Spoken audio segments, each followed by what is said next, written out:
Hello everybody and welcome to Storm Reads, and today I'm going to be doing my weekly reads video, just the books that I read this week. I read 5 and I was doing like a vlog style with like clips, but I just kept reading instead of filming, and so we're just having it like this. And hopefully the lighting's okay. It's kind of overcast. We've had storms all day and now it's like hot and muggy, and I've been canning pickles and I'm tired, so hopefully I can remember anything about these books and all that kind of good stuff to talk to you about. I'm going to try to do it quickly and not ramble, but we'll see how it goes, because you know I ramble. So the first book I have is The Paris Agent by Kelly Rimmer, and because I'm trying to remember to put the audiobook people in, this one was narrated by 3 different people: Elizabeth Knowlden, Fiona Hardingham, and Emma Finley. So yeah, so it's told in the point of view of 3 different women and 2 different points of view. This is a historical fiction, and I'm not huge on historical fictions, so I do believe that a lot of other people will enjoy this one a lot more than I did. I gave it 3 stars.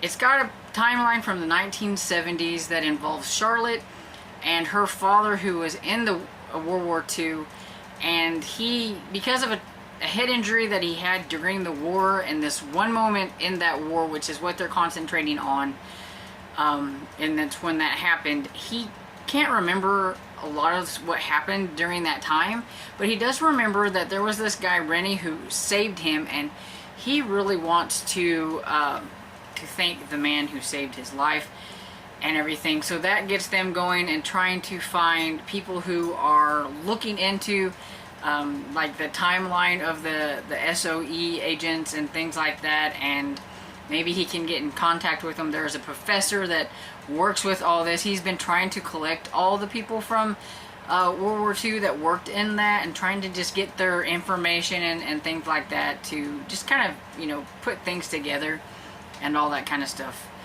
And then we have 2 timelines from the war, and it's these 2 ladies, and I will tell you, I was confused because the blurb calls them Chloe and Fleur, and the audiobook calls them Josie and Eloise. So it took me a few minutes. I will admit it, that I was confused, because I was like, well, why is it talking about this is supposed to be Josie, but they're mentioning somebody named Chloe or whatever. And yeah, because it's the same person, because they were spies, and so they had spy names. But yeah, it took me a minute, and that took me out of the story a bit because I was confused. I already don't really care for books set in World War II. I thought this one was going to be a little bit more interesting than what I found it, because of the whole double agent aspects from the blurb. I thought that whenever they figured things out in the 1970s timeline, that it was going to have some kind of big suspense thing, and it really didn't. So I guess I was thinking it was going to be a little bit more of a mystery and suspense part with that than it was, and so that's my fault. So I think that other people will probably enjoy it. I just don't like the timeline, and I like historical romances and I like historical mysteries, but I'm very hit or miss with historical fiction, just the fiction part. So there's that one. Then the next one I have is To Sir Philip with Love. This one is by Julia Quinn. It is the 5th book in the Bridgerton series. It's got a pretty set back. And this one was a lot of fun. I really enjoyed this one. I give it 4.5 stars. I like Eloise. Got a lot of Eloises. I like Eloise and everything. She's, you know, in the previous book, she's been writing to somebody, you know, been secretive, but you don't know exactly what's going on. And you find out in this one that she's been writing to Sir Philip.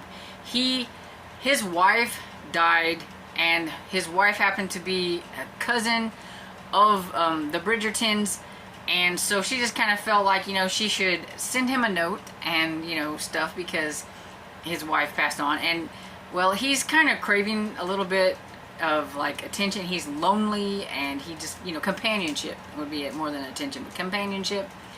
And so not very many people actually wrote him condolences or anything like that. So he was intrigued by Eloise's letter, and so he decides to write her back, which spawns them going back and forth writing letters for like a year. And then he decides to pop the whole, hey, do you want to get married type thing? And she's like, whoa, okay. And she's not really thinking about things properly. She thinks, well, I'm just going to sneak out and I'm going to go and meet this guy and see if we hit it off or not. And all that, you know, she doesn't really think that that's not what a proper young lady would do. And that she's going. He said he would provide a chaperone, but that's if he knew she was coming. But she doesn't tell him. She just goes. So he's a little growly whenever she shows up because he's flustered. He doesn't know what to do. Here she is all of a sudden. His 2 kids, he's got twins, are making a bit of a fuss. She didn't know he had kids because he never mentioned that. And so, yeah, I kind of felt like it had a little Beauty and the Beast type of a tone because he was kind of gruff at first. She's kind of like, this isn't the guy that corresponded with me. But, I mean, she didn't really think about the fact that, I mean, she just showed up on his doorstep and everything. And then, you know, about, I don't know, halfway through to 60% probably, we get the Bridgerton brothers who are coming to, you know, say, what is going on? And it was just a lot of fun. I really liked Sir Philip and Eloise's story. And yeah, so I can't wait to continue on with the other stories. But yeah, I really thought this was a lot of fun. So, oh, this works for the romance readathon that I am participating in, and I also decided to participate in the Amazing Readathon, which is based on the Amazing Race. It still confuses me a little bit, but I'm just kind of going through the motions. But I do know I'm on the blue team, and so this is a blue book, and so I get extra points for a blue book, and so get points for reading and points for a blue book. So there we go. Okay, so the next book I have is 5 Survive by Holly Jackson. This is a thriller. It's a young adult thriller, and the audio narrator was Emma Galvin. And I like this one pretty good. You know, because I listen to most of my thrillers, I can kind of tell if it's keeping me going, if it's a little faster paced, I kind of like it. Even listening to them sometimes, I can feel like them dragging. So I thought the pacing and stuff was pretty okay with this one. It's a closed circle, so it's like this small group, and sometimes I get a little bored with small groups. I also thought it was kind of easy to kind of pinpoint what was going on and who might have been instigating things from inside the group. They're going on, I don't know, I can't remember if it was like a spring break or something, but they were supposed to be going somewhere. They're in a RV. There's 6 of them, and only 5 survive, so you know something happened to one. And they're talking about certain things, which, of course, just because they're talking about it, you kind of figure out that, you know, okay, this is going to have something to do with that. And then it was just kind of a process of elimination on who you think might be involved in that. I had it down to 2, so whenever the person actually, when you find out who it was, I wasn't very surprised. I will say that there is a little bit of a twist at the very end that I didn't see coming, so I did appreciate that, because especially when I kind of figure things out, I like it when they can hit me at least with one of the twists, and so yeah. So that one hit me. So all in all, I thought it was okay, and so I give it, what did I give it? So I give it 3.5 stars, but I will give it 4 stars on Goodreads. You know, I thought it was a pretty decent young adult thriller. And then the next book that I read was, I listened to The Counterfeit Scoundrel by Lorraine Heath. This is the first book in the Chessmen Masters of Seduction series, and I absolutely love this one. They come out this year. Both the books that are in the series so far come out. I need to get to the next one. That could like rearrange my TBR because I really kind of want to get to it. If I can get it on Libby, I probably will. But it's the chessmen, so they've got nicknames or whatever, and so you've got like there's the king and bishop and knight and things like that. And so this one is about Bishop, and that's just his nickname. I cannot remember what his actual name is. Nope, I can't remember. At least I can remember Bishop. So, but I really like this one because I thought it was fun, because he is a I don't know, lord of something and everything, but he's helping women get out of bad situations, bad marriages, and things like that by pretending to have affairs with them. And then the female character, she is trying to open up her business as a sleuth, or an inquiry agent is what they call it. And she has been hired by one of the husbands of one of the ladies that he's supposed to be having these affairs with. And so she has gotten a job as a maid in his household to try and figure out if it's actually happening or not. So she's trying to help the husband and he's helping the wife. So I thought that was kind of interesting that it was switched back, you know, and stuff. And it was just a lot of fun. The banter between them. There was a lot of good sexual tension between the two. This is my first Lorraine Heath book, and I am really interested in reading some more of hers because I really liked it. About halfway through, or a little bit more, something happens to one of the husbands. She has to do some sleuthing for him to get him off the hook because he is a murder suspect. So I thought that was pretty cool. So for me, I mean, this really had a great blend of like historical romance and mystery. And since I like both of those things, this one just really hit it for me, and I gave it 5 stars. Then the last book that I have is The Murder of Mr. Wickham by Claudia Gray, and I did listen to this one, and I listened to The Counterfeit Scoundrel, and it was Kate Redding who narrates that one. She's a really good narrator. I like her for historical romances. And then The Murder of Mr. Wickham, it's Billy Fulford Brown. Never heard of this person before, narrator, but I thought they did a really good job. And so this one is kind of centered around Jane Austen's world. So like kind of like in the Jane Austen universe. All the author talked about in the front how they don't really know exactly the timelines for when Austen wrote her books. So she went and made a timeline out. And so like, you know, Pride and Prejudice was written at this time. This one was written at this time, this one. And so she did it in such a way that she could bring all the characters together and kind of make a murder mystery out of having all the characters. And so in this one, Emma Knightley and Mr. Knightley, they are hosting this big soiree, kind of like house party, and all of the characters from all the other books are like invited. Darcy and Elizabeth and their son, who I can't remember exactly, but I'm thinking he was around like either late teens to early 20s, somewhere around there. His name was Jonathan. And then she also invited Miss Tilney, who is the daughter of the ones from North Anger Abbey. I can't remember his name. I don't know that one as well.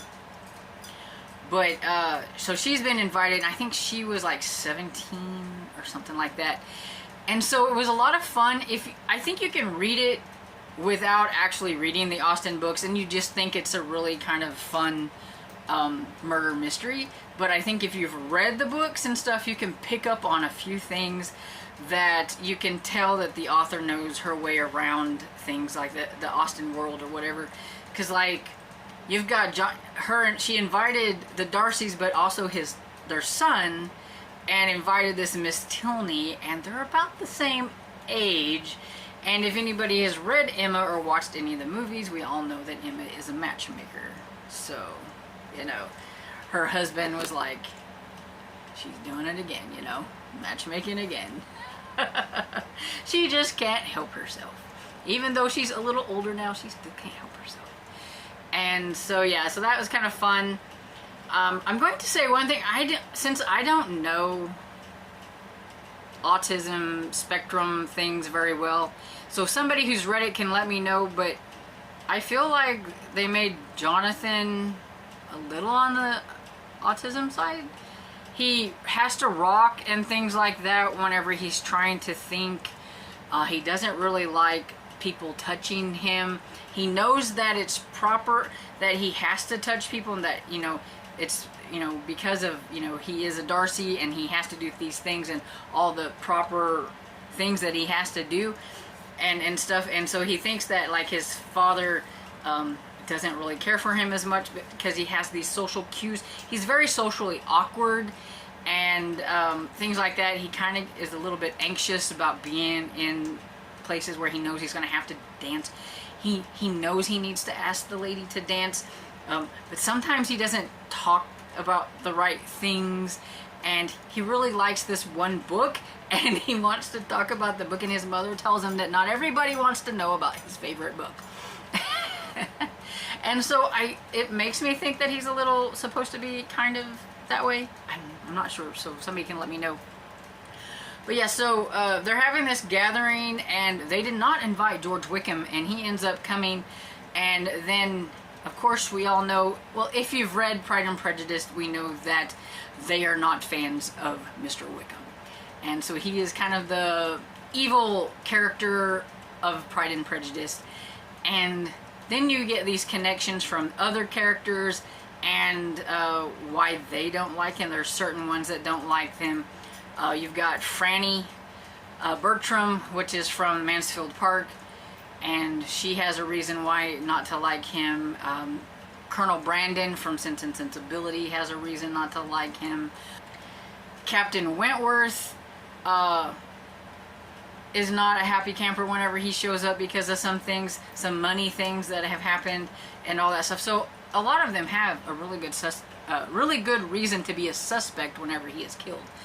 And so Jonathan and Mrs. Tilney, they kind of, you can tell they both could figure out that they kind of wanted to do some sleuthing. So they try to sleuth a little bit together, but it's improper for a young lady to be seen with a young gentleman unescorted and things like that.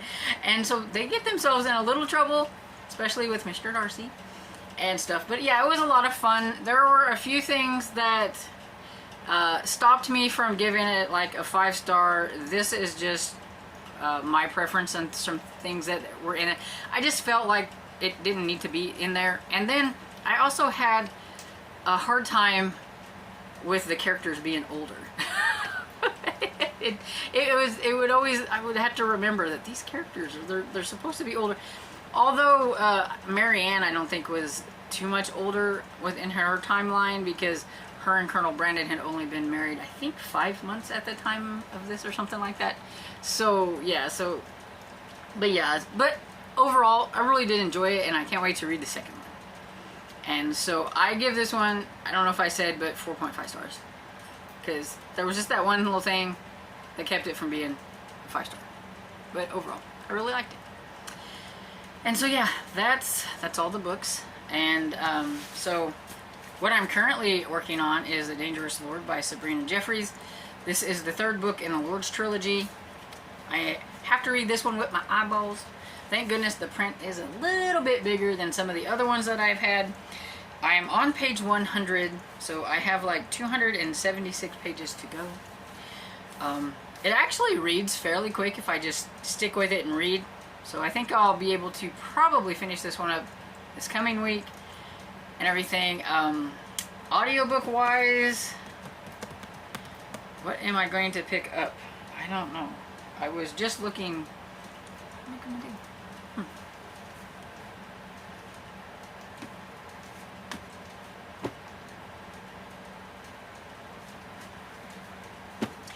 You know, I don't know. It could be one of these because I do have them on audio. So, Vows by Lovell Spencer and Unmasking the Duke's Mistress by Margaret McPhee. I do have some middle grade books that are out on Libby that are blue that would fit for Amazing Race, depending on the prompts, because that's the one thing you don't know with that one is I never know if one of the books I have is going to fit the prompt. The Murder of Mr Wickham fit the blue prompt and everything, and for the one for I think we left New York and we went to Mexico City, and it was a book with a beautiful cover, and I thought that one had a beautiful cover. I am currently reading the ebook version of this one, The Gilded Web by Mary Baylog, and I'm really liking this one so far too. I'm not very far into it, like 8% onto the audiobook, so probably not very far into this. And so yeah, I'm all over the place with what I'm reading. I'm such a mood reader, so a lot of times it just really depends, and I'll just grab something and start reading it. And so yeah, you all know this by now and everything. So let me know if you've read any of the books that I mentioned that I've read, or the ones that I'm currently reading, and let me know what you thought about them down below. Let me know what maybe your favorite book of the week was that you read and stuff. Let me know. Let's talk in the comments. And if you enjoyed this video, please give it a thumbs up and subscribe. And I will see you all in the next video. Bye.